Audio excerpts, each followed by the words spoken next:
This is Double Tap, your daily accessible technology show. We're coming to you from California, USA, for the 40th CSUN Assistive Technology Conference. Here's your hosts, Stephen Scott and Shaun Preece.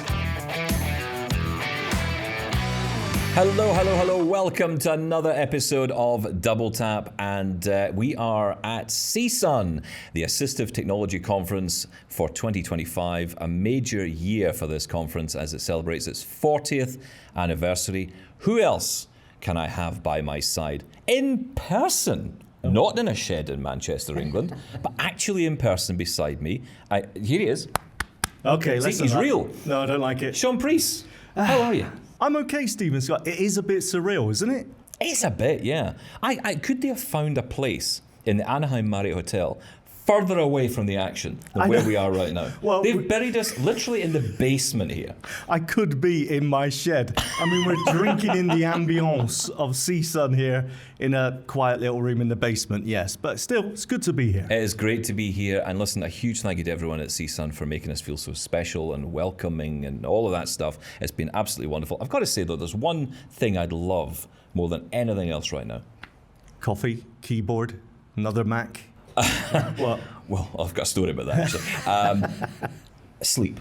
I'd like some sleep. Oh, yes. Are you tired? That was, 10 and a half hours of Stephen Scott in your ears. I don't have to tell you, listeners, you know, but wow. Hang on a minute. In real life, that's denigrating our show here. No, just you. Oh, okay, right, fine. Yes, you met asleep during those 10 and a half hours of a plane trip, but no, just talking. So we arrive at Dublin Airport. The luck of the Irish. Please is don't what I do that. said repeatedly to people, and most of them seem to like it. I think. No, they got us on that plane quick. Well, anyway. that's one way of doing it, isn't it? It gets you moving. We got to Dublin, and the assistance lady, she was wonderful. She said, we have 4 blind people on this flight today. Oh yeah. She said, we don't normally have 4. We normally only have 1. Yes. She said, must be something going on. I said, yes, there's a mass exodus of blind people. We're all going to the CSUN conference. We're all leaving the country. And that was it. So she was quite surprised by that. And then I said, jokingly, yes. We'll probably know who it is. And I said, hang on a minute, isn't Stuart, is it? And she said, yes, it is. Of course it was. She broke every rule of data protection, telling us that information. But hey, we found out that it was our friend, and then we got on the plane, and I texted him, and this, by the way, is our good friend Jade Lawler. He's coming up on the show today. He'll be joining us in a minute. Shout in the background, Stuart. Hi, Stephen. Hey, there he is. Can't shake him. He's going to go, literally, yeah. We get on the plane, and I text him, and I say, hey, Stuart, we're on this flight to LA. I think you're on it as well. Where are you? He said, I'm in row 25. I said, turn round, Stuart. We're in 26. So that was it. We met friends. We met his lovely wife, Jade. We had a great conversation. Well, I had a good conversation. I don't know if they did. But I certainly enjoyed it. And it made that flight literally flying. It was. It's so strange, though, isn't it? That you... Oh, hang on. Just give me the first name and I probably know them. You're hopeless. But it's true, though, isn't it? But yeah, so close. It was very nice. Yeah, no, it was wonderful. And we're going to speak to Stuart a little bit later. But we are going to welcome our guests here with us for the first half of the show, at least. We're joined by Marty Sobo from the Unmute Presents podcast series. Marty, welcome to Double Tap. Thank you for having me. I appreciate it. It's not your first time, is it? No. I say that like I absolutely remember that. Yeah, no, absolutely. You're terrible, Stephen. Excuse me, can we talk about your memory? No, please don't. Let's carry on. Every single Welcome person to the show, say... Marty. Shut up. Welcome to the show, Marty. Tell us more about Unmute Presents. Thank you. Oh, is that it? Okay. That's it. Oh, you want me to... Yes. Well, yeah, tell us more, yeah. So I'm the co-founder of Unmute Presents with Michael Babcock, and we do technology and accessibility, mainly to help people, get better with their technology. A lot of what we do is more bite-sized things, So like one show we have, we do little bits of bites, of tech tutorials and tips and tricks, and maybe a little review on different things, stuff like that. So That's what we do, and we have a bunch of different shows. I think we're up to about 10 or 12 now, and we put them out all throughout the week and the month, depending on the schedule. And we have a lot of fun. Just don't take ourselves too seriously, but try and help people out and have fun at the same time. Yeah, we know that feeling around here. Yeah, definitely. Just don't take ourselves seriously. It's much easier, I tell you. Yeah. Listen, Digital Bites is a fantastic podcast. It is. Got to Thank say. you. Thank you. Genuinely love listening to that. And it is, I just think those bite-sized bits of information are really good, right? Yeah. People look for it here at Double Tap. It's like trying to find chicken in a value pie, right? It's Yeah. there somewhere, not a huge amount of May it. resemble it. It but kind of resembles yeah, a chicken pie. A little bit. So, anyway, let's also welcome Jade with us, who's here for the first time, right? You travelled in, we met you on the plane. You, I was of on your course, plane. Yeah. I spoke to you for 10 hours straight. Was that fun? It was actually. Thank you. Yeah, Thank you, Jade. Because I can't sleep on a plane. She doesn't mean it. She doesn't mean it. She It made does. the She's journey being go polite. 10 times faster. So You need someone to entertain you. I did, and it was Yeah. great. So, it's not your first time, Marty. You've been to CSUN before. First time last year, right? Last year was my first time, yep. So, what's your thoughts of CSUN? Why was it? Because you live local, right? You live. I'm about an hour and a half away from here. Or it could be 4 hours away from here, depending on traffic, LA. On the 405? Yeah, 405, 101. See, Big fun. well That's done. it, thank you. It could take you 20 minutes to get somewhere, or 4 hours and 20 minutes to get somewhere. Yeah. I love CSUN. Last year we had a great time, and I would say probably my favorite thing is all of these people that I know all show up here, And last year we decided, hey, let's have a get together, and we had a little get together in the restaurant, and it was just packed. Everybody came, hung out. It was people that we know, but we don't know personally, so we got to meet a bunch of people, and then also people we know personally came also. So it's a great time, and the camaraderie and bringing everyone together is my favorite part for sure. Yeah.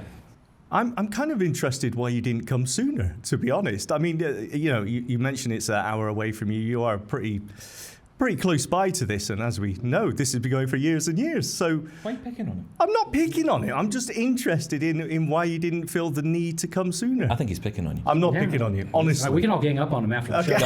Yeah, let's do that. Take him out back. yeah, We yeah. are in a dungeon. What took Yeah. you so long is what I'm saying. I've got an excuse. I live far away. I don't know. I think it's just one of those things that every time it came up, there was something else going on, and I never really made it a priority. And then last year, everyone was making a big deal out of it, and Michael really wanted to come, and so we just made it a big deal about this is what we're going to do this year. We're going to go, and we kind of did the same thing this year because last year was so great. So Yeah. And Jade, for you, first time, right? It is, yeah. No, I know I'm you're very here. lucky. Well, yeah, and you're here with your husband, right? But is that why you're here, or is it just you just thought, hey, why Well, not? no, he'd been talking about it, and then I said, oh, it might be interesting because I'm a mom to a 5-year-old little girl, and I am obsessed with technology. So I was like, anything that I can get my hands on and look at. Oh, I thought you were going to say, I'm a mum of a 5-year-old. I'm sick of parenting. I wanted away for a little while. We won't talk about that. Okay, right, okay. That was implied. I see. You Right, have that to was the spell it cover, out. was it? Right, okay. I don't have kids, so I don't know what the codes are that you need. But you mentioned the technology. You're obsessed with technology. So is this more to get hands-on with it? Because it's very hard to get hands-on with some of this assistive tech, right? It depends. Like if you go to exhibitions, sometimes you'll see some things, and it's nice to go somewhere new where there's different companies that you may not see in Europe.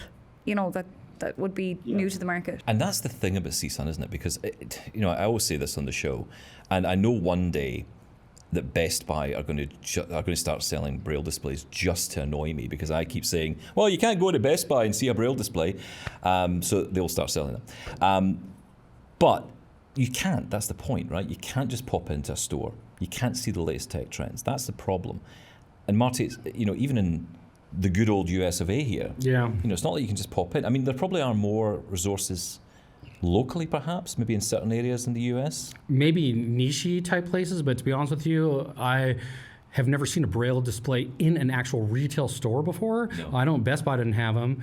There's some other stores that used to be open that are gone out of business now. So it's not like the retail space is expanding. It's actually shrinking. Yeah. Online's kind of doing away with all of the retail box stores you go into. I mean, even if you go to the Apple store, they don't have any Braille displays or anything like that. Best Buy doesn't have them. I don't know where you would go to see one on display in a retail store.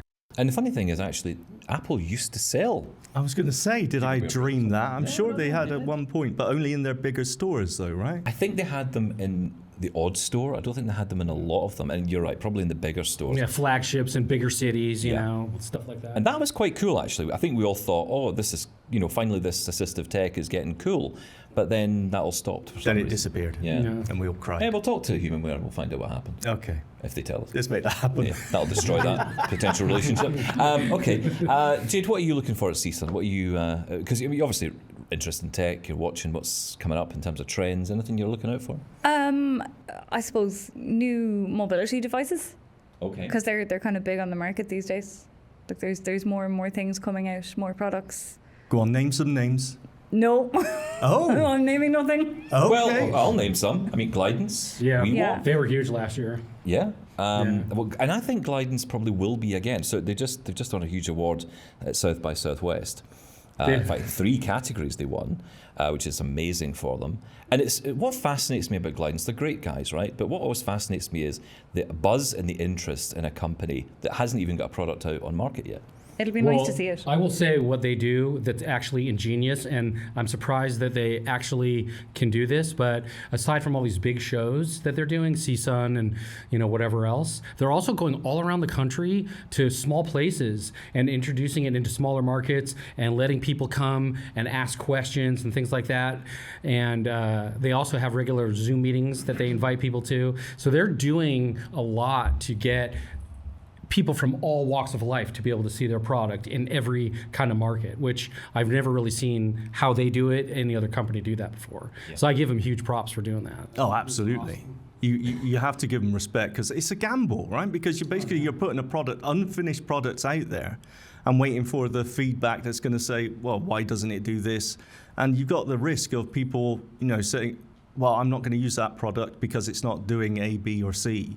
But it's not finished yet, so it's a difficult decision to make. But it's definitely paid off in their case, because like you say, I don't think Amos and the team have stopped. They're always traveling around the world to every exhibition, and the lines to get hands-on with the Glidance is, it's always crazy. Yeah. Is it a risk though? Is it a risky strategy going out there with a product that is unfinished and then putting it in the hands of people and saying, "Hey, test this out. This is a prototype. It's not finished yet." But it might be the only experience that person gets before they actually buy it. Is that a risky strategy? You almost say this is what it could be like, or this is the potential for it? Honestly, I think it's both sides of the coin. I think, yes, it could be really risky on one side, but on the other side, with how much they travel around to get it in every kind of market and let people use it just the way it is, it humanizes the company and the people who are working for it. Yeah. And it shows the hard work they're doing, and they're bringing it out regardless of whether it's not perfect yet, Yeah.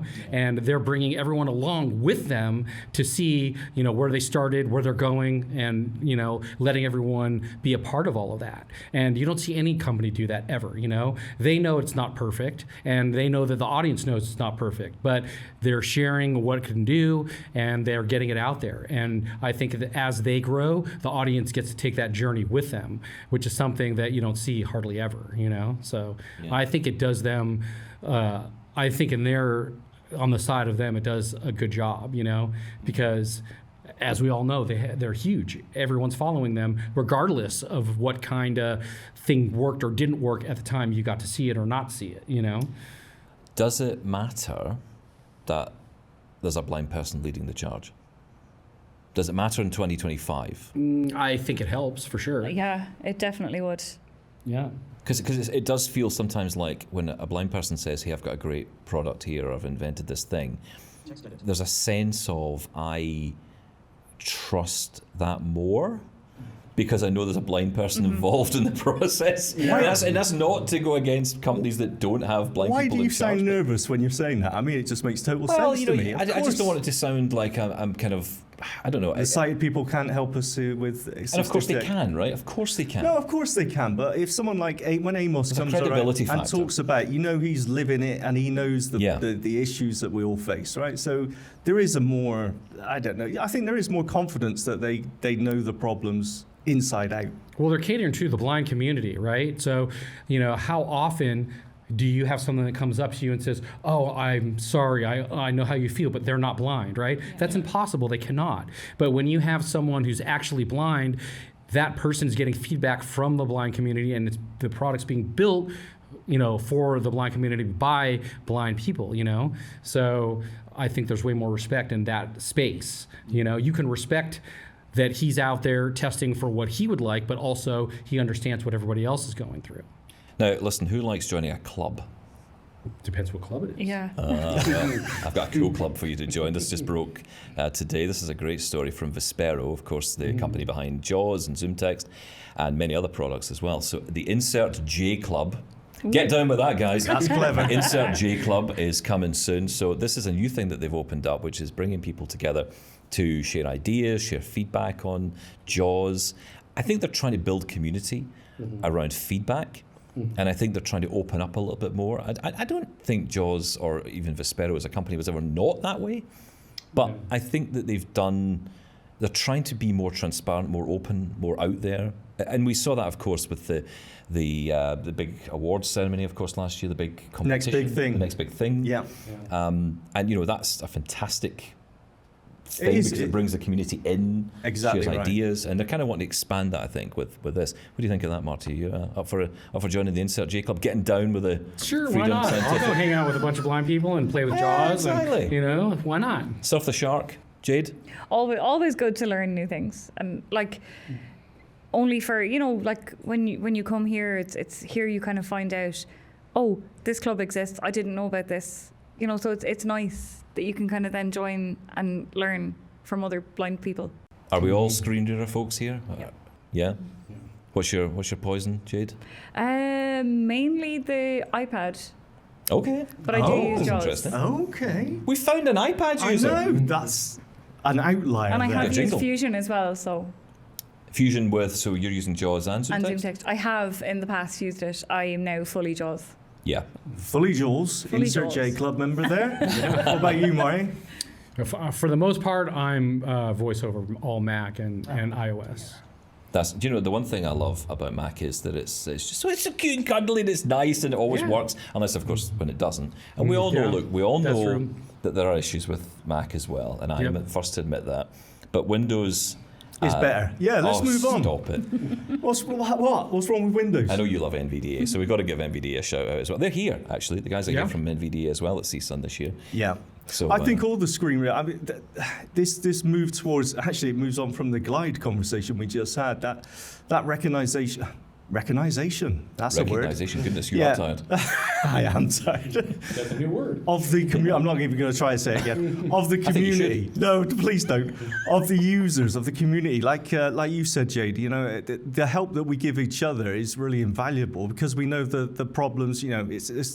It's so easy to go into a Zoom chat or whatever it may be, a webinar, and say, I'm having this issue. And within 10 minutes, there's going to be another user that's had this problem. And I see NVDA, I see Vispero, they're all doing this community-led sort of direction, really. I think it's really cool. I want to say as well, Jade, I know we talked about this on the flight in I think, 15 hours we spoke? Or did it just feel like 15? Hour 10, was it? But I know we mentioned the fact that, you agree with me about why is it so damn difficult to turn off an iPhone? Yes, I fully support you because it's not it should be a case of one button, power it off. And I know people, look, how do you feel about this, Marty? Have you heard this view of mine? Because I've been talking about this and I've been saying it's so ridiculous. Difficult. But here's a question. You could restart your phone with one, restart my device or whatever, right? Yep. Why can't you say, shut off my device? Now, I've been getting emails in from people saying, Stephen, you can just say shut down your iPhone to Siri. But of course, then you have to remember that you're using Siri. Mm-hmm. And Siri doesn't work. Hang on. Because it's terrible. Can you say shut down I've never got that to work ever. Me neither, ever. No, neither have I. Okay. I've got it to restart, but not shut down. I'm saying fake news. Well, the trouble is, you'd be shutting down everyone else's phone, wouldn't you? No, you'd be responding to Siri. Yeah, I know, but if you say, hey, don't do it now, sorry, listeners. If you say... My phone shuts down by the end of this, then we know it worked, right? Of course, the proper way to do it is by holding down the volume up button and the side button. No, I get that. At the same time. I get that, but that's the point, Yes. right? So what happens is, you guys will know this, and I know our listeners know this only too well, I have called emergency services so many times, or I've set off the alarm so many times. In fact, on my watch, there's a siren that goes off. There is, and I've set it off before. Yeah. I set it off in a shop once, and I was asked, are you all right? Is everything okay? I couldn't even hear them because of the screaming siren. And I just wanted to take the watch off and throw it in the You sea. just don't switch these devices off, that's all. Well, they're built never to be turned off. Yeah. Isn't it amazing how loud it is for such a tiny little thing? I know. But it's interesting, and it's interesting to get your perspectives on the screen readers. Where are we, do you think, with screen readers? Because we're all kind of different here, right? I'm intrigued by your experience with the iPad, because my last experience of the iPad with VoiceOver, I feel the iPad should be further along than it is with VoiceOver. What's your experience with it? Is it good? Is it usable? It's usable. I'm going to be really controversial and say that the iPhone has come along a lot. It's come forward a good bit. The iPad still feels like it's stuck back in 2015. Okay. Now it's usable and it's fine. It does what you need it to do, but visually and from a Zoom point of view, there's an awful lot more that you can do with it that you can't do with VoiceOver. Like it's aimed for artists and professionals who want to write quickly and stuff like that. So like even to use an external keyboard, it can be very slow, and apps kind of close themselves down if you move the keys too fast on the keyboard. Like I'm a quick typer, and like if you type too fast, the app can't keep up with you, and then it shuts down because VoiceOver is like trying to catch up with what you're writing. I feel that on the iPhone though. I really don't enjoy typing on the iPhone. Doing some emails today, and it just felt really slow. And it's the same thing. You have to also be very careful with all the auto capitalization, the punctuation, and the predictive text. And if you're listening to all that in VoiceOver, you're trying. I just want you to type one sentence. I would like please. it. Yeah, like I would like it to be able to. The way on JAWS you can turn off the characters or the words, and so you can only have it speak characters or words or nothing. Yeah. I would love if VoiceOver was able to do that with the iPad. You should have that setting. You should have a setting, especially on the hardware keyboard. But when you use an external keyboard, it doesn't work. Oh, really? You can't access the rotor with an external keyboard, right? Exactly. That's why it doesn't work. But even if I manually turn them off, it still starts speaking to me, and I'm like, I turned you off. Why? I think the other big thing, too, with people having a hard time with the iPad is that they don't grasp that there's columns. Like if you're on a phone, then you could pick, you text me, I see you text me. Yeah. I click on your name, and then it takes me into the body of the message, right? And then you go back, and then it goes away, and then The you're back iPad in is the split. list again. It's like split screen. Right, exactly. Yeah. I think people have a really hard time with that. It can be quite tricky. Like I always use mine on landscape mode because it's easier for me to read and see the screen if I have to. But if you turn it to portrait, then you're like, why is the sidebar there? Can it not just go away? Which begs the question, why not stick to iPhone over iPad? I prefer the bigger screen. For the magnification. Yeah, exactly. Yeah. And I find the magnification on the phone, it can be very big and nearly too big for the screen. Yeah, it's not big enough. The screen size isn't there, is it? Yeah, No. Absolutely. I think my biggest thing too with the iPad that I don't understand is why are they so powerful on the hardware and they don't do nearly what the power can handle. I mean, the iPads have M4s in them now. It's insane. I mean, they've got 16 gigs of RAM with M4 processors. That's a MacBook. You can't. Like they are fast. Yeah. I will get I have the 10th generation iPad, and they are fast. But then if you're using the accessibility tool like VoiceOver and you're working and you're trying to, Word is the worst for it, I think. Like if you're trying to type or you're trying to do something like insert a table or, and then the app just crashes, it shuts down because you're working faster than the iPad can handle. You've managed to get a table working in Word on an iPad? You Stuart, get an can I award marry for your that. wife? No, you see, but I can't do it with VoiceOver. It has to be visual. And I see. yeah, Right, okay. so I have to keep Yeah. turning voiceover on and off, and then turn the Yeah, yeah, magnification on. So it Yeah. kind of putting a table in with Word on voiceover is just Windows. It's not doable. Windows. That's all I'll say. Yeah, whatever. So I want to talk about AI because that's going to be the big theme of the conference, no doubt. Everyone's going to be talking about AI. I mean, every single thing is going to have it. You'll probably find a plant pot with AI in it. I don't know why, but it will have. That's kind of scaring me a little. And there'll be some reason for it. Like, Big Brother is watching. We can tell the soil needs wetting. Well done. Is that the right? I believe it's watering, Stephen. You're thank tired you. too. Yes, thank you. No, I'm not a green-fingered man, but I like to dabble. But AI. So big news of the day really is that Ally from Envision has come out of beta. It's now available in the App Store. Everyone can go download it and try it. This is the assistant that Envision has been working on.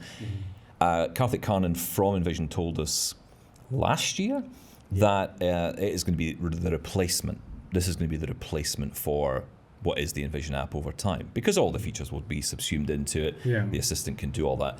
It's very similar to a lot of the other assistants out there in the sense of it's based on the ChatGPT or the whatever model they're using, right? It's very similar in that way that you can talk to it. You've got voice mode. You can just chat with this, but of course it's a little bit more tuned to our needs.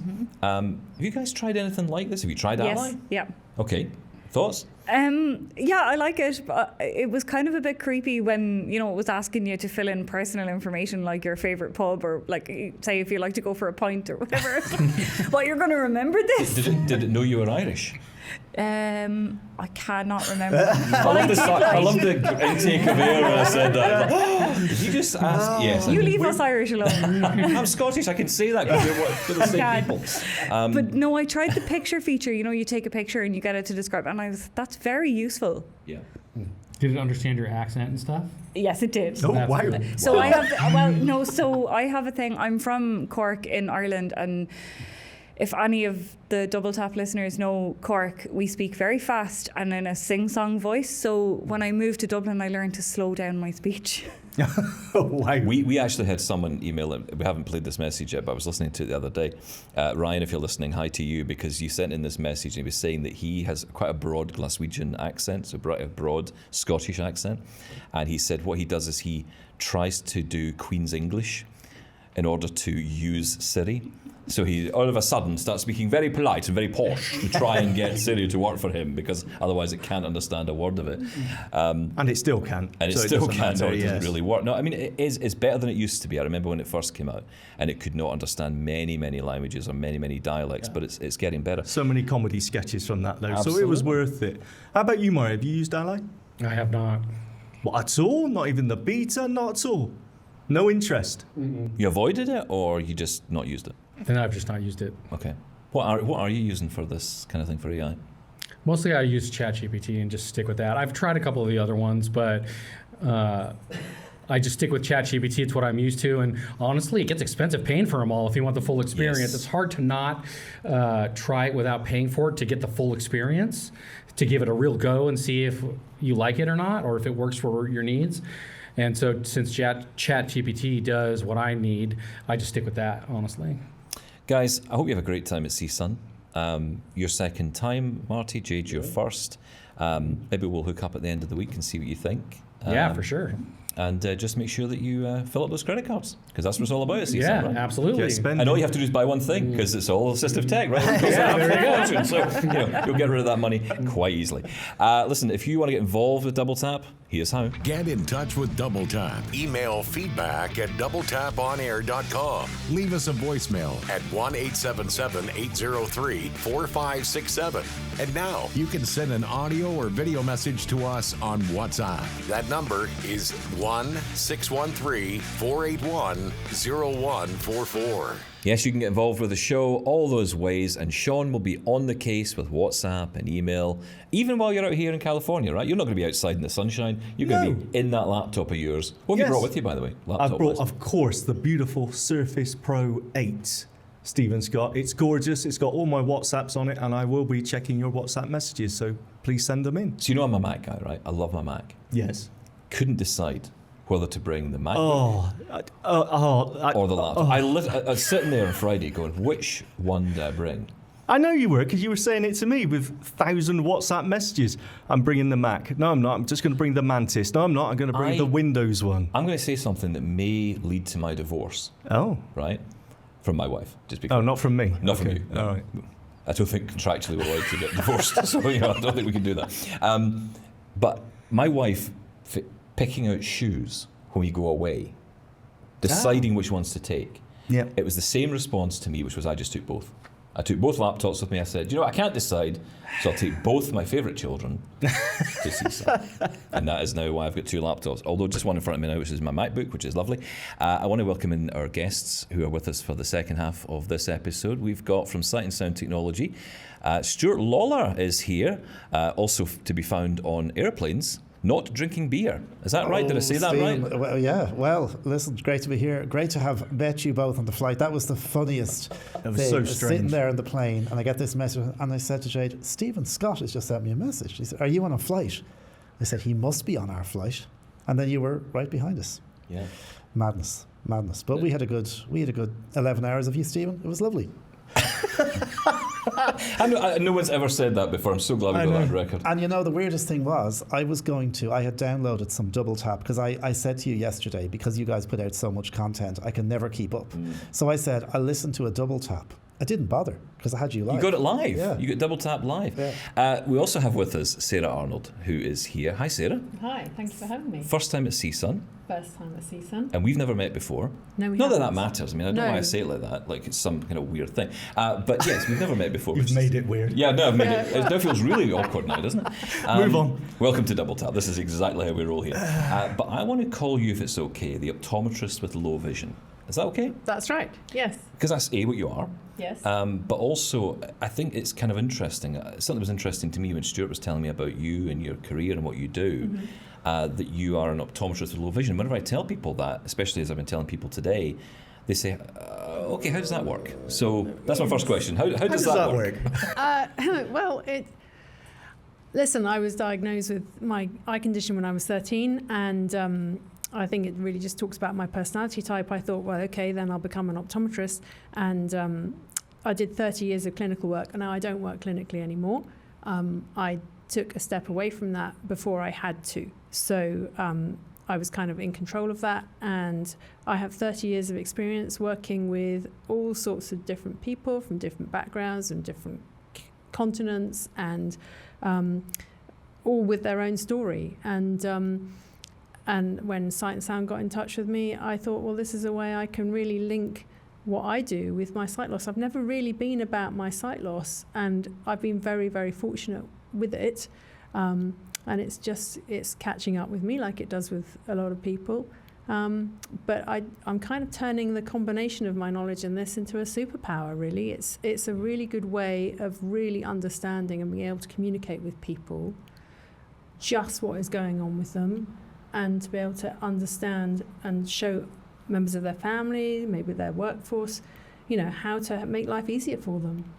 So you actually, it's got to be a positive, right? You having that insider knowledge, if you want to call it that. It's after those years of clinical work that you did you find that people reacted favourably to it, or did you not tell people? How did you cope with that? I was deeply in the closet about it, so Yeah. I didn't share it.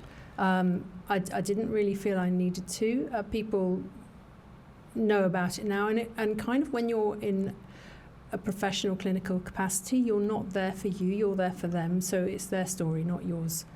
So you kind of keep yourself out of it, but it does help with the understanding and the empathy, and being able to say to people, look, I understand when you walk into the pub and it's dark inside and it's bright outside, you're going to have to stop and take 2 or 3 minutes to adjust, and that's okay. And just have somebody say that to somebody who's newly experiencing some sight loss is quite beneficial. It's difficult, isn't it? Because I've known people in the past who have worked in careers where their vision has gone, and vision has been a big part of their job. I think about visually impaired orientation and mobility instructors, for example, who over time have perhaps felt they need to not to do that anymore for their client's safety, for their own safety, all of that. It's facing up to it yourself. You're so used to seeing it in a professional sense. It's difficult sometimes, isn't it, to almost turn that round on you, because you have to face it. You've got to realise. Absolutely, and denial has been a very uncomfortable place to be. But then I see that as part of the process. So you understand that other people have also been in that place. So it's and it's something that I just embrace now. So Jade and I had a really lovely time leading each other around some downtown Disney today. It was quite a comedy sketch, but we had a great time. You just laugh it out, right? Yeah, Absolutely. we did. We just laughed it out. And it's funny you say helping others, because that's kind of what the partnership between yourself and Sight and Sound Technology is all about, right? It's Absolutely. about encouraging other people to understand what vision loss is like, the various stages. Now, talk to me about what you're here to showcase at CSUN this year. Okay, so Sight and Sound have asked me to help them with some augmented reality, so immersive reality, using technology and a headset. So it's a worn device which is controlled by a tablet to simulate lots of different eye conditions, which you can overlay. So you can have several operating at one time, and in various stages of severity. So you can go from very mild conditions, and you can demonstrate to people with normal sight and people with abnormal sight various degrees of what their colleagues, friends, family may be experiencing, where it's going to go next, maybe, if they really want to find out where it's going to go next. And it'll help people with guiding and training and assistive technology, and understanding what the obstacles and the hurdles are, and how easy it really is to engage with that person on an individual level and help them overcome the barriers, which frankly shouldn't be there. Yeah, there's no denying the positive that these we call them sim specs. I know that's a bit.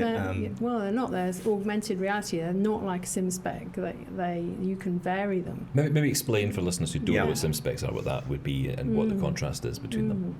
So a sim spec is like a spectacle frame with a part of the vision blocked off to simulate, I don't know, say loss of vision due to a stroke or cataract. And it's static. This is very fluid and mobile, so we can demonstrate the two same things together, either mild or severe. And it's like the computer game headsets, like a virtual reality type thing. But it's not virtual reality. It's immersive. It's here and now. I can sit you in it in front of your computer and demonstrate a different eye condition every 2 seconds while you're looking at your screen. So has it got pass-through cameras, so you're actually seeing the real environment around you? The real environment around you. So you're seeing the eye condition impact. I see. Okay. Yeah. Well, Stephen had a bit of a trademark rant on Double Tap not long ago about... Not uncommon, Sarah. Yeah. About the possible negative effects of people trying this experience, possibly that they could be negatively affected by it, didn't you? Thank you, Shaun, because I appreciate being thrown under a bus. I thought I'd do that for you, Stephen. That's very kind of you. But look, before we get to that, because I do want to pick up on that, I do. And regular listeners will probably know my view on this. But I want to ask what the reaction is to this, and perhaps how it compares. That's where I was going, Stephen. I was going to that, honestly. Well, I've got you there first. Okay, so tough. fair enough. So what's the reaction to them versus the sim specs? Is there a difference? Yeah, it's usually stunned silence. It depends who you're demonstrating it to. If it's a company or people who've used sim specs in the past for maybe doing some guided training or guiding training, and they say, well, with sim specs you can look around these things and you know it's artificial, and you kind of can get around it. Whereas with this, they're like, it gets them on an emotional level, actually. So that can be a downside too. I think I did some demonstrations, some live demonstrations to some people in Devon, and it was mostly husbands and wives, and they were asking questions. It was an interactive session, and they wanted to know what this stage of glaucoma would be like, because they couldn't understand why their wife couldn't find something on the floor that they dropped. And I demonstrated it, and there were just tears rolling down this man's face, and it was very moving. And he just went, wow, I'd just been giving her such a hard time because she manages so well. I didn't understand that actually she really can't see that. And that depth of instant kind of recognition is very powerful. Stephen, if I can just add to what Sarah said, I think one of the things we've seen in Sight and Sound since we've been lucky enough to have Sarah with us is, and I saw it even with one of my own colleagues who's worked for probably 16, 17 years in the sight loss sector, and she had that wow factor that she's never had anything like it. I spoke to a lady last year whose husband has albinism, and similar to Sarah's story, she said, this is the first time I really understand his eye condition. You see, I think what's interesting there, because as Shaun's preempted, and he's right to bring it up, because my view is it has been a fairly blanket approach to this, which is, look, I don't like the idea of someone wearing my disability for a day and then thinking they know what that disability is like as a result of that one experience, which, let's be honest, will probably feel negative to a lot of people. So some people might think, and I've heard examples of this with the sim specs, for example, where someone goes into a room, they wear the sim specs, they experience what it's like to have glaucoma, for example, and then they try and make a cup of tea. And they really struggle to make that cup of tea. And they think, God, and they come out of it and say, it must be really awful to have glaucoma because I couldn't even make a cup of tea. And they walk away with that attitude. And that worries me about this. And I think what's tended to happen in the past is there has been this blanket training with these types of devices. What you seem to be doing is very focused with this particular device, right? That's the impression I'm getting, where you're actually going to specific people. You're actually talking to people who are in that world with a friend, with a family member, someone who is around them, rather than essentially giving this experience to everybody. Yeah, and I think if we use it's Eyes Reality, we use it in different ways, and the way it is set up is there's a lot of explanation. If I'm there doing a training session, we tailor it to the audience. And absolutely, I say, this will be very shocking to you.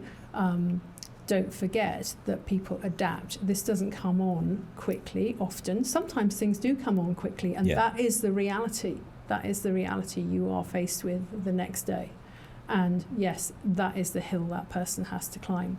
So in fact, in saying that, yes, we get used to things with time. Some people don't because they can't. They just can't psychologically get past it. And then so helping their family members understand it will help them psychologically get past it. If you're dealing with children and parents of children, most children adapt really, really quickly to their sight loss or their eye condition. And parents may well sit there and go, oh my goodness, I had no idea this is how it was for them.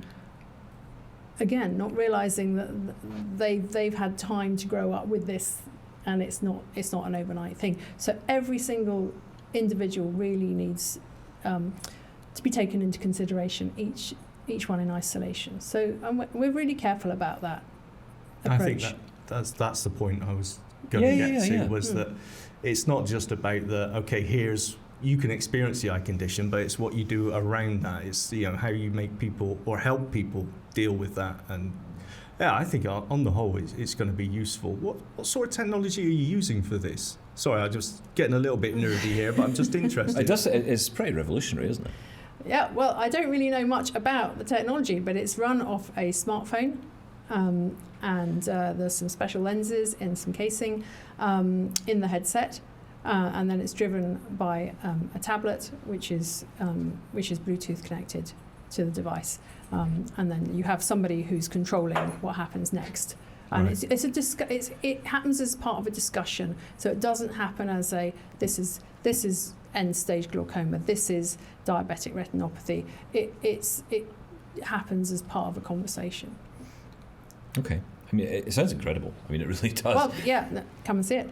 Yeah, and we will. I mean, and of course, I had a an experience myself recently where it maybe changed my view a little bit on this. Again, sometimes you have to look outside your own disability, right? Because we talk about it from the blind point of view. I talk about this idea of people trying on the disability, but then I'd spoken to people who had similar experiences with family members who had dementia. And were trying out similar types of systems for that. So essentially they were experiencing what that was like. And for many people it was shocking and horrifying. And it was funny, I had a very different reaction to that because, I was thinking about my own family and my own situation, thinking, yeah, this is actually, I can understand that, and would it be interesting to learn how they feel? And I suppose that's what it's like when you talk about this. I suppose I go back to this thing where years ago, maybe even wasn't that long ago, there was a situation where a group of people in a company had essentially been given wheelchairs and told to go around the office in wheelchairs all day because that would give you the experience of what it's like to be as a disabled person. I just found that horrible. I found it grotesque that something like that would even happen, and that's what I'm against. That's ultimately my issue. Absolutely. And But you're quiet on this, Stuart. I completely agree with you, Stephen. Completely agree. No, I think what we are trying to do, as Sarah has explained already, is to have a conversation with people. And I suppose it's not just, family members is obviously one angle, but it's also around awareness training. So, for example, if there's an employee, maybe as part of a team, whose vision is deteriorating gradually, and maybe that employee doesn't want to or doesn't know how to approach their colleagues to explain, look, I can't do these things in the same way as I used to 6 weeks ago because my eye condition is changing. We can look at supporting that wider team by saying, listen, this is where your colleague's eye condition is at the moment, and again in consultation with them, this is where your colleague's eye condition is at the moment, here's what it might look like, and here's why they may need to rethink, or the organisation may need to rethink the type of tasks they're doing or do them in a different way. So it's that kind of stuff as well. Yeah, see, the other side of this is, and this is the thing I kind of come back to as well, is that sight loss does not equal incapability.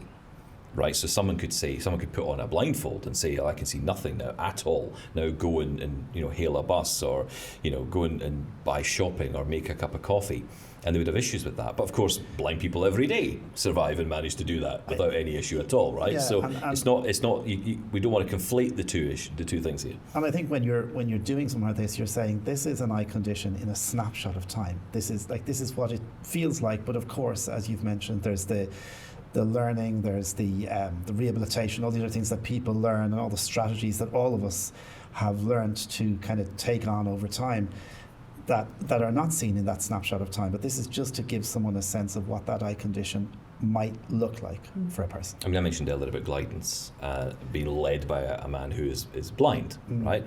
And I think that it lends credibility to the product, it lends credibility to the concept, because the person behind it is blind, he's living your life, right? So he understands it. And I feel you being in your field with low vision, we actually need hundreds, thousands, millions of Sarah Arnolds, actually. You shouldn't be an outlier in your field. There should be lots of you, because actually it lends even more credibility and allows people to ask you questions. And Absolutely. As long as you're willing to share, obviously, because that's another thing, right? We're only allowed to share or want to share so much. Yeah, and I think there are lots of us. I just think that people don't talk about it in my profession. I think they stop doing the job and they go away quietly because they know how hard it is. Yeah. And I just think it's worth putting all these years of experience to good use and helping people understand. And certainly for things like Glidance, everybody's sight loss is different. Everybody's mountain is a mountain, but it's a different mountain to climb. Yeah. Yeah, absolutely. So are you, we're asking everyone this, Glidance, have you tried this out yet? No, I can't wait. I think everyone's excited about trying Glidance out. And I saw it at Sight Village. It was London, I think they were at. Yeah. And went over because obviously we were on the stand at Sight Village London. It's always very busy. But went over with a colleague to try to see it. There was a huge queue. So I saw they had a device on the table that you could just feel. I think it was a model. It wasn't a real working kit. So I've yet to see it in operation. But Stephen, I think you and I were talking about this on the plane yesterday. And one of the things that has impressed me about Glidance outside of all the talk in the VI community, and I think part of the reason why there is the talk about the VI community is what has impressed me is how they're communicating and their honesty. And I think it's kind of rare that I've come across that type of strategy, and I think it's just lending a lot of credibility and validation to what they're doing. So, other than experiencing what you're here to showcase, what are you looking out for yourself, Sarah, at CSUN? Have you had a look at the exhibitor list, you had a look at the talks? Are you going to get a chance to go along and experience that? I'm hoping I'm going to be so busy demonstrating Eyes reality, I probably won't have much time for anything else. That's a really good corporate answer. Well done. What else are you It's the interested in, Sarah? Make sure you come to the Sight and Sound stand at CSUN. Yeah. Very happy to be here this year. Yeah, who despite her lack of sleep has still managed to answer that question. Gosh, well, obviously Glidance, and I'm really interested in looking at assistive tech. I'm a bit slow to pick up these things, so I'm with Jade. I'm still goofing around on an iPad and making things look big, and I'm a bit resistant. But I just Come really, over to the other side, really Sarah. need to start embracing and Embrace the darkness. Look at what's on the other side, and yeah. So I'm just here, and also build relationships, meet people. I think I'd like to be back again next year. It would be a great opportunity. I'm so glad you said that though about the experience, because we get so many people who listen to our show who will say, "I'm so glad you talk about that, the denial, the experiences," because I've exactly with you, 100%. I was using Zoom until I remember an accessibility trainer at RNIB who actually told me years ago, once you go past 600% on Zoom level, it's time to learn a screen reader, right? It's like, stop pushing the screen. I would buy bigger and bigger monitor. Shaun, I used to tell you, remember? Yeah. From an I bought efficiency a 49-inch monitor. Yeah. Still can't see it, but I bought it anyway. One character on the screen at a One time. character. I got an ultra wide, so I could get at least three characters on it. But you do, right? That's the thing. You do. You just kind of keep going, and it's hard. And I think it's because, you tell me if you think I'm right in this, but I think it's because if you've got some vision, any kind of useful vision, you will try and use it. As far as you can. Absolutely. We have all had drummed into us for years, haven't we? Yeah. If you don't use it, you will lose it. And clearly that does not apply to sight loss. It's not. But it's a strange thing to say, actually, when you think about it. Yeah. It applies to Braille, Stephen, doesn't it? It does. And you learning Braille. Absolutely. And I think, I think there are many words of wisdom that are learnt the hard way. Yeah. Yeah. And that's okay too. Because everybody's journey is different, and I think if people are being a bit backward in coming forward, and they can't quite make the transition and have to learn the hard way, okay, but it's all there for you. But you come here almost with the cloak of Eyes reality on, right? Yeah. Do you ever lift up that cloak and say, "You got me"? among other people here who are also blind, this is kind of cool. Does that help? Yeah. When you're in these environments, because I went along to the NFB convention, I don't know how many years ago, and it blew me away how many blind people were managing to navigate around that place. I think it's really empowering. It is really amazing, actually. Funny, I saw it this morning. I was walking from the Marriott back over to the Hilton where we're staying. And it's pretty much. They've got money. Oh, someone's doing well. Someone's doing all right. Pretty much, I think you guys are doing fine. Pretty much straight across the road. But I met a mobility officer from Australia who worked for Guide Dogs Australia, and he was sort of helping me to the door. And he said, if you point yourself straight at the door and walk dead straight across, you'll be at the Hilton. And it's just those kind of tips, and people knowing, I suppose, there's loads of visually impaired people around this week, and people just spotting you and saying, "Oh yeah, are you okay? Where do you need to go?" Yeah. And it's a very, yes, there are massive hotels and massive, huge lobbies, and very kind of, everything's big, but there's plenty of people around. And it's important to say that all of us got here thanks to assistance. Let's be honest. I mean, assistance at airports. I kind of like airport assistance. I feel I'm like you said this already, but I feel like a package. I feel like I should come with an Amazon label. But didn't you like yesterday where they said to us, all right, into the cart, we got into a golf buggy. Yes. And we all jumped in, and That's right. they drove us along, and it was you know, and your colleague Jane was running along beside. She the would car. not be seen dead on that buggy. She. By the way, Yes. we've managed to get here. 3 of us, 3 bags. Yes. None lost. Yes, we got Hooray for microphones. Jane! Well done, Jane. Yeah, we managed to get here without any lost bags. We still have to get home, so let's not push it. Stuart, what are you looking forward to at CSUN?